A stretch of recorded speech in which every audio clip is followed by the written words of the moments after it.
Danielle.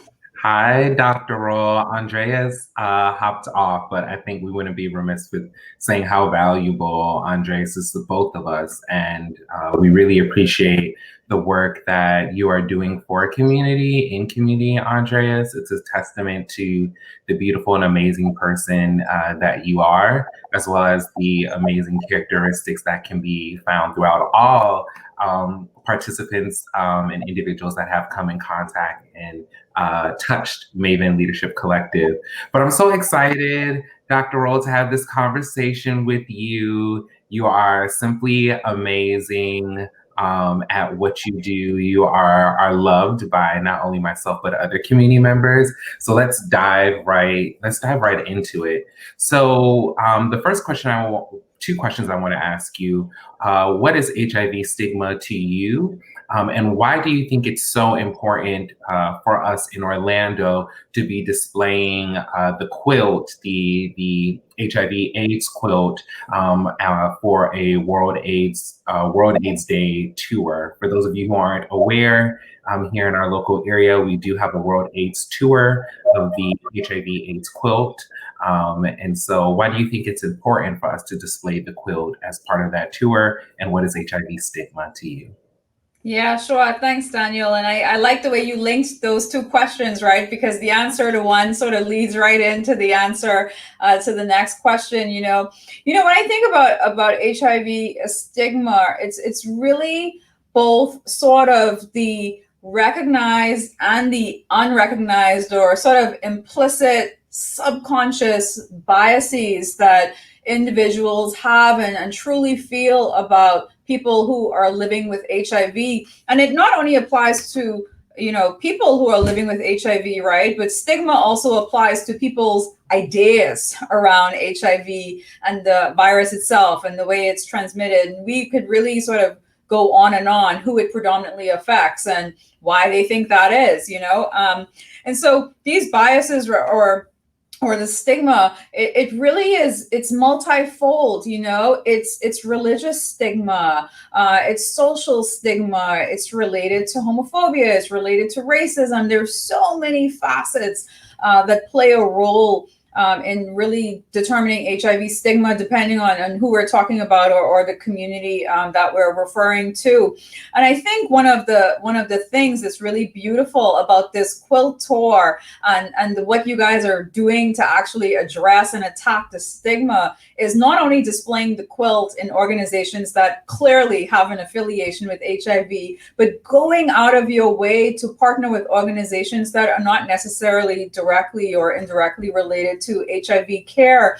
And that's really a big effort that goes a long way into normalizing, right, this illness that's afflicted so many brave individuals, around the globe at this point. HIV is, to me, as an ID doctor, I much rather take care of HIV than diabetes, heart failure, hypertension. Like, that's just so complicated. And I like don't even think I'm that smart anymore to be even dealing with that sort of stuff.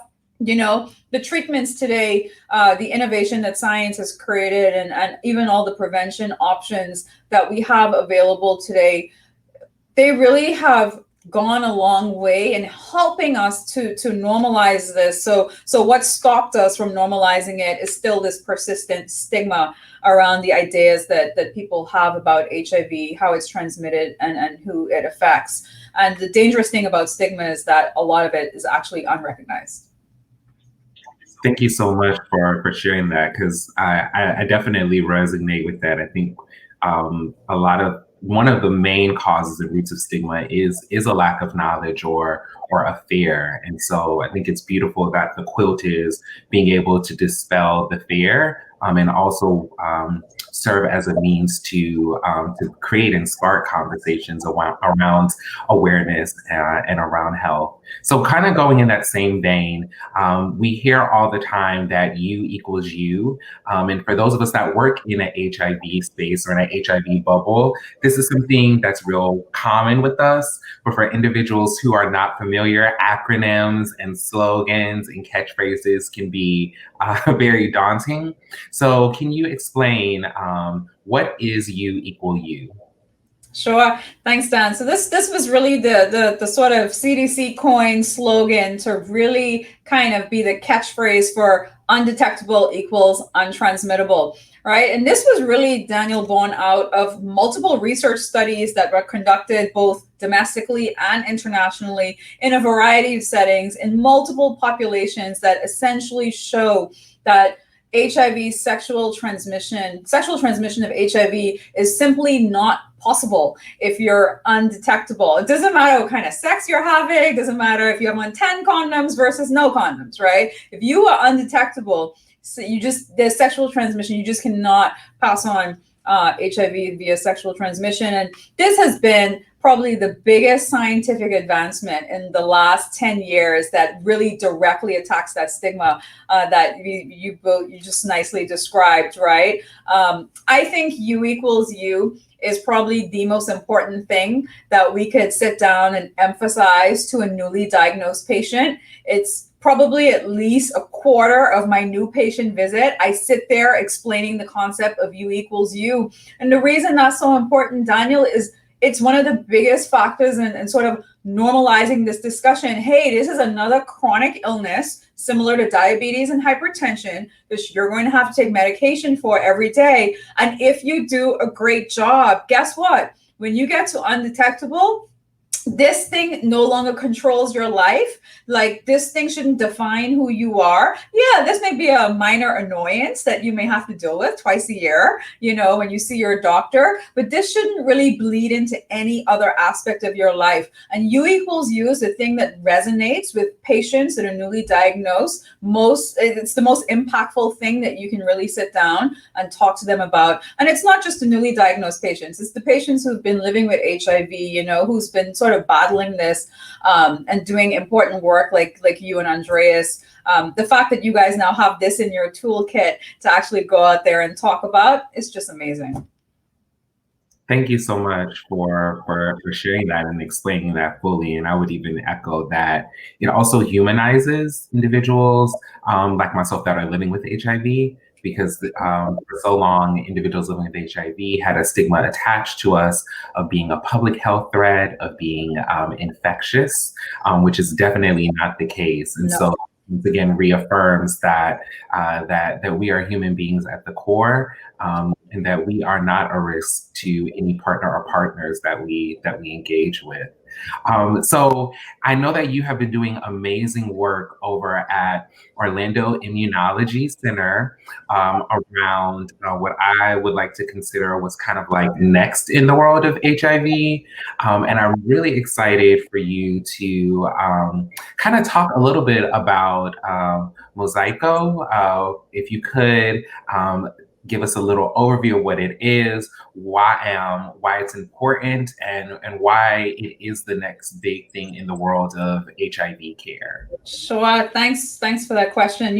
It's interesting, right? I sort of started off by talking about where scientific advancements have led us over the last, 10 to 15 years in HIV medicine. We have amazing treatment options that keep over 90% of patients undetectable, providing, the drug works for them and they take it and there's no sort of issues regarding that. In 2012, the first HIV prevention option was FDA approved, and that was Truvada for the use as PrEP, which obviously, again, when you take it every day as prescribed, it's actually 99% effective at preventing sexual transmission of HIV. And so the question always becomes, Daniel, well, y'all got Truvada, and then Truvada may have some kidney and bone issues. So now you got Descovy as PrEP. And so, you got that replaced. So like, why are you guys still working on HIV prevention? Like, what's the big deal? Why do we need something else? Well, Daniel, the truth of the matter is that even though we have PrEP, even though we got all these amazing treatment options that keep really a very significant proportion of HIV patients in Central Florida undetectable and therefore untransmittable, we still seeing new infections. During the pandemic, I still saw 1 to 2 newly diagnosed patients every week in the clinic, right? And so with what we have available, that's still just not enough. PrEP is not for everyone, right?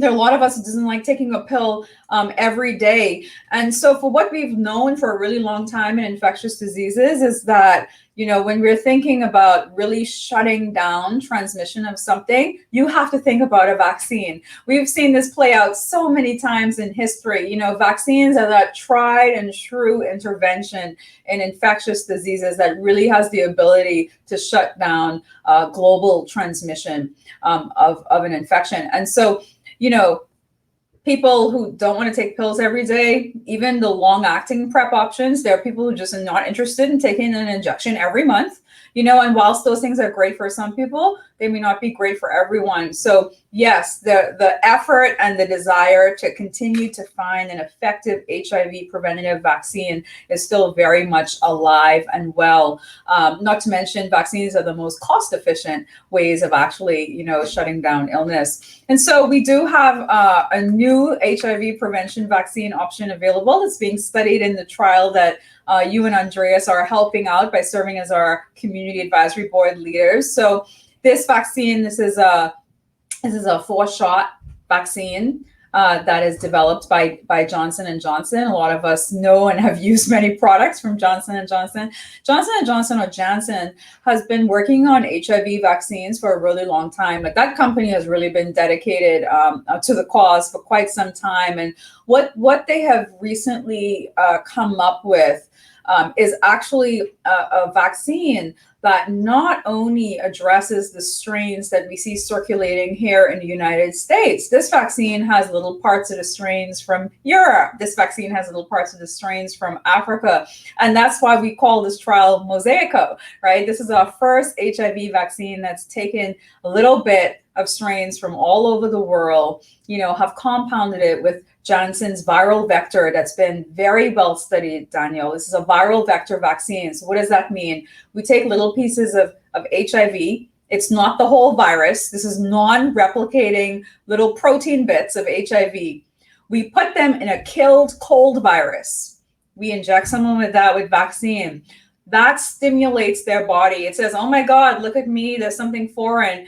Your body develops antibodies so that if they ever see that strain in real life come in and try to attack, there's a sort of armamentarium of attackers sitting there waiting to fight off that infection. That's how vaccines work in general, and that's how Mosaico works. So this is a 4-shot vaccine that, if this actually offers effective protection, you will never have to take PrEP or anything else again. You know, you are protected from HIV, and obviously we're studying the durability of this response. And that's going to be one of the things that's reported out during the phase 3 results of Mosaico. And so, you know, it's a huge undertaking. There's a lot of misconceptions about vaccines, especially among communities that are disproportionately affected by HIV. So it's definitely been a battle and a challenge to enroll this trial. So we're lucky we have community partners like you guys to help us out. But that's really the nuts and bolts of Mosaico. Thank you so much, Dr. Rowe, for that enlightening and educating explanation. I see in the comments a lot of individuals are like, wow, they didn't know about this, and this is great, and this is awesome. And you actually had answered another question I was going to ask you around what were some factors that have affected the clinical trial. So thank you also for that. I also want to note one of the amazing things about the Linkages and Unlaces program with Maven Leadership Collective is that it works directly with nonprofit organizations, institutions, and individuals, not only in HIV spaces, but also non-HIV spaces, to really educate and empower them around how they can personally be inclusive of individuals living with HIV, but also on an organizational and institutional level, how they can ensure that they have inclusive programs and service delivery that's reflective of people living with HIV. And so, with that being said, I know you had talked a little bit about some of the factors that are affecting the trial, but could you talk a little bit about what are some of the factors that make HIV disproportionately impact or affect communities of color? Yeah, I think that's a loaded question, Daniel, and I try to keep this brief because I could write a whole paper about this, right? Like this is just been such a hot topic in HIV medicine for such a long time.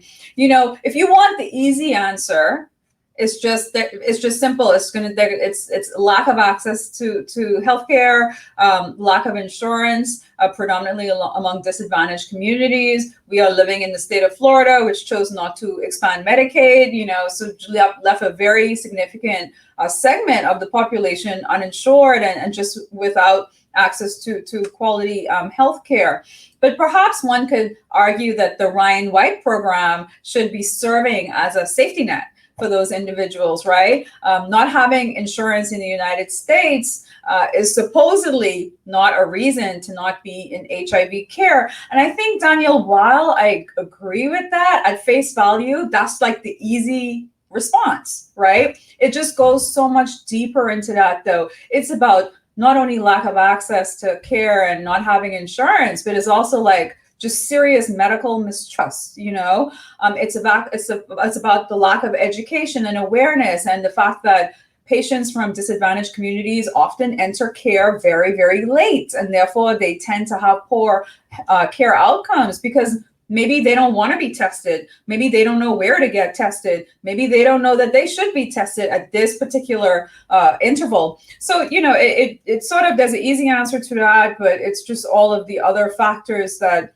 are a little bit tougher to tease out. And these are the factors that I think you guys do the best with, right? The community organizations, the nonprofits, because you guys understand the needs of the community. You guys are from those communities. And so therefore, you guys know how to interact with those community guys. You guys know how to effectively educate those communities. You guys are so much better at that than any healthcare provider that I know. And so we couldn't do this work without you guys. You know, that's what we really rely on you guys for.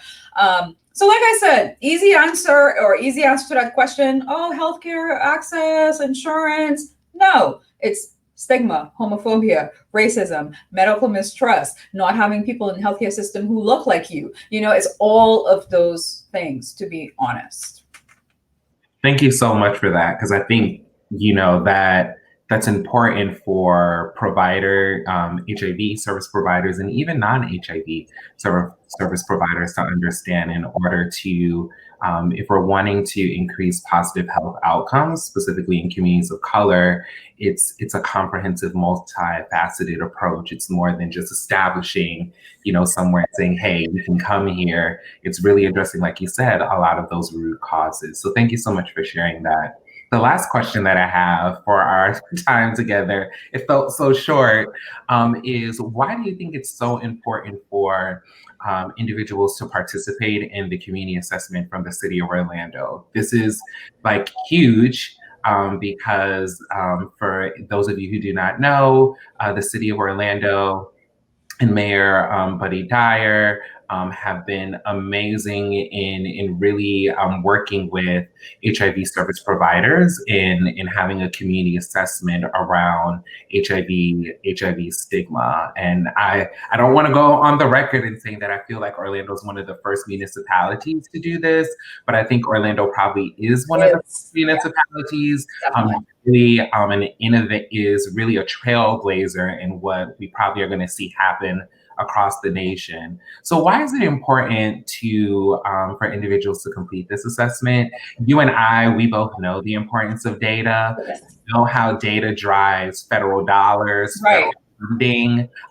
Not trying to put any pressure on anyone. That's just the truth. But can you share why it's important for individuals to complete the community assessment from the city of Orlando? Sure. You know, Daniel, we look to cities in the West Coast. We look to New York as the trailblazers of HIV in the country, right? They have their HIV completely under control. They've met their UNAIDS 90-90-90 goals 1,000 years ago. You know, we always see these cities and these great examples and beacons of light of how HIV care should be done in a city.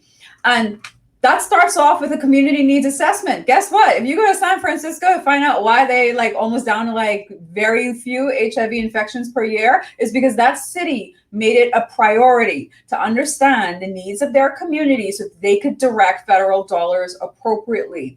And it's back to what I said, you know, as a healthcare provider, as a city councilman, as someone who makes decisions about what to do with money, we have our ideas of what people need, but that's very often not mirrored by what people truly need. You know, perhaps we don't need more HIV clinics. Perhaps we need more money to go into the HOPLA program, housing for people living with HIV, right? Because how is someone with HIV supposed to take care of themselves? They don't have somewhere to live. Like that's the first step, you know? And so the community needs assessment is important. It's because the people who sit in these positions, we think we know what you need, but that's often like not exactly true. And so we need to hear from the people in order to know how to direct resources.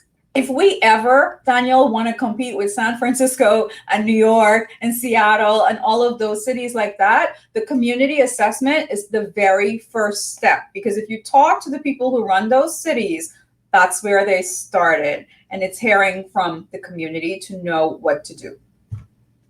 Thank you so much. I could not have said that better. You know, I think a lot of times we think that people know at the top with municipal and elected officials, but just like we're learning things every day, Right. we're learning things every day. And like I said, we know that the data drives. It's one thing to say, I need, milk and cookies today. It's another thing to say, I did a survey and XY, they need milk and cookies and don't have the money for milk and cookies, right? So thank you so much for sharing that. I've enjoyed our conversation. It's been beautiful. It's always great. Always great to see you too, Daniel. And seeing you. So thank you for your time. Have an amazing day.